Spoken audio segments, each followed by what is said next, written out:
In this video, I'm going to be going through the four main operations in mathematics. So we're going to have addition, subtraction, multiplication and division. Okay, well let's start off with an addition. So you might get something like 23 plus 64. Now it's more likely that you'll get this in some sort of context. I don't know, John has 23 sweets and Samantha has 64 sweets. How many have they got in total? Okay, but basically what you need to do is add them together. So we might be given them like this. What I'm going to do, and you may have seen it written like this before, is use the column method. Okay, being careful to put our units in line and our tens in line. Okay, by doing that, it means we can look at each column separately. So 3 plus 4 gives us 7. 2 plus 6 gives us 8. And so there's our answer. Okay. Now you might get something, you can do the same approach with bigger numbers. Say we've got something like 247 and we're going to add 3075. Now it doesn't matter that I've got a different number of digits in the two numbers, so long as I've still lined them up. So I've got units line up, tens line up, hundreds line up, and thousands on the end. And as we did for the first one, we always start on the right with the units. So 7 plus 5, well that's 12. We can only write one number down here, so we're going to write the 2, the units. Now we've still got the 1 left over, so we can mark that here. You can mark it above the number, you can mark it here, you can mark it below the number. It doesn't really matter where you put it, but pick somewhere that you're happy with and be consistent. So 4 plus 7 is 11, plus the extra 1 is 12.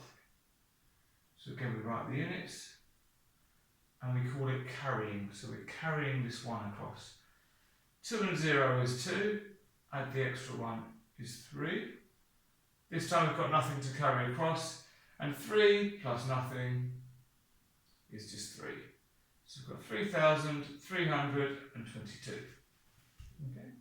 Now we're going to look at subtraction. So I've got one right here for us. 157 minus 124. And again, you'd get some sort of context with it. And I'm going to write it as a column again. So 157, the one you're subtracting from goes on top, and the amount you're taking away goes underneath. And what I've done here, and I've done it with all of these, is to put some extra terms that you might hear used. So when we're subtracting, we might say subtract, we might say minus, we might say take away. With addition, we can say add, plus, sum, total. They all mean the same thing. Okay, so that's why I've written these extra terms up here. So we start with our units. 7 take away 4 leaves us with 3. 5 take away 2, again leaves us with 3. 1 take away 1 is 0.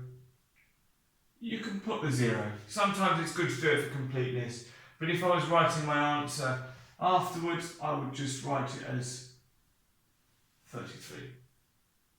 Okay. Right, let's do another subtraction. So we're going to have 203. And we're going to be taking away 97. Okay, so again we start with the units. 3 take away 7. Well, we can't do that. Well, we could, but we'd end up with a negative number. So we need to make this 3 bigger so that we can then take away the 7. So what we can do is we can borrow it. And we borrow it from the previous numbers. Now this is a 0, so we've got nothing to borrow from there. So let's extend this number. So we've got 20. So if we take 1 away from 20, we get 19. So I'm going to reduce the 2 to a 1, reduce the 0 to a 9, and now I've got a spare 1, and I can write this in front of the 3. So instead of 3, I've now got 13, take away 7, and that leaves us with 6. I've now got 9, take away 9, which is 0, and I've got 1, take away nothing, which is 1. Okay. If it wasn't a 0 here, then I could have borrowed directly from this number. But if there is a 0, you need to move along until you can find a number that you can borrow from. Okay. Right, with multiplication, we're going to go with 23 times 57. Now, with all of these, I'm just showing you one way of doing them. There's more than one method for addition, subtraction, multiplication and division. Okay. Although with multiplication, I'm going to show you a second method as well. But to start with, I'm going to have the columns as I've written it here. So what we're trying to do is multiply every number on the top, or every digit I should say, with every digit on the bottom. So if we start here with 3 times 7, you do need to know your times tables for this, but I know that 3 sevens are 21. So I put the 1 and carry the 2, like we did with the addition. So we've done 3 times 7, now I'm going to say 2 times 7. Well, 2 sevens are 14, then we add on the extra 2, which gives us 16. So we've got the 6, and we've got nowhere else to carry the 1, so we can write the 1 in front. So we've multiplied the 3 by the 7 and the 2 by the 7. So now we're moving on to the 5. Now, the thing to remember here, because we're multiplying the 5, this is in the tens column, so we're not going to get any units. So we can just put a 0 in this space straight away. Doesn't matter what the numbers are, because we're moving on to the next, onto the tens, we can put a 0 down here. Now we say 5 times 3 is 15. So we can put the 5 and carry the 1. And 5 times 2 is 10, plus the 1 is 11. And we've got nowhere else to carry the 1, so we write it in front. So we've actually got 2 numbers here, and we're going to add these together. 1 and 0 is 1. 6 and 5 is 11, so 1 carry the 1. 1 plus 1 plus another 1 is 3, and 1 on its own goes there. So we've got an answer of 1,311.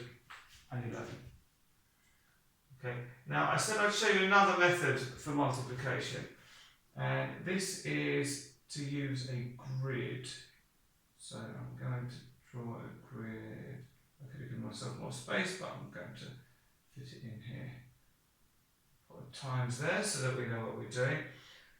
Now the 23, I'm going to split it into tens, so 20, and the units, the 3. The 57, I'm going to split it into 50, and the 7. Actually, we can then clear off that. Okay, so this is a good way to make sure we don't forget to multiply any of the numbers together. So we need to multiply the 50 by the 20. Best way to do it is to ignore the zeros to start with and say 2 times 5, well that's 10. Then we put this 0 back on and this 0 back on. Now we're going to say 3 times 50. Well, 3 times 5 is 15, and then add the 0 back on. 20 times 7 again, let's just do the 2 times 7, which is 14. Then add the 0. And 3 times 7 is 21. Now, we need to add up these 4 numbers, our answers. So we'll get 1,000, 150, 140, and 21. So lots of zeros and a 1 gives a 1. 5 plus 4 is 9, plus 2 is 11, so 1 carry 1. 1 plus 1 plus another 1 is 3. 1 plus nothing is 1. So you'll see we've got the same answer. So 2 different methods, both of them are valid, both of them show your workings. Okay, so you can choose either, or if you've got your own method, that's fine too. Okay, now we're going to move on to division. Some people like to do long division. What I'm going to show you is sometimes referred to as short division. Long division has its place. I don't find that you really need it. Maybe if you're doing A level and you want to divide algebra, it's useful, but earlier than that, I don't think you really need to use it, although it's a useful skill to have. So we are going to look at 65 divided by 5. Okay, so what this is asking is how many times does 5 go into 65? So we're going to write this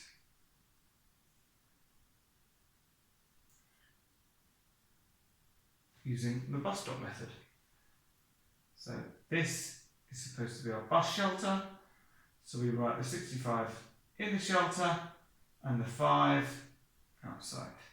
And we say, well, how many times does 5 go into 6? Well, it goes once. But we've got 1 left over. So we can put that in front of the 5. So now we're saying, how many times does 5 go into 15? Well, that's 3 5s are 15. Again, you need to know your times tables. And have we got anything left over? No.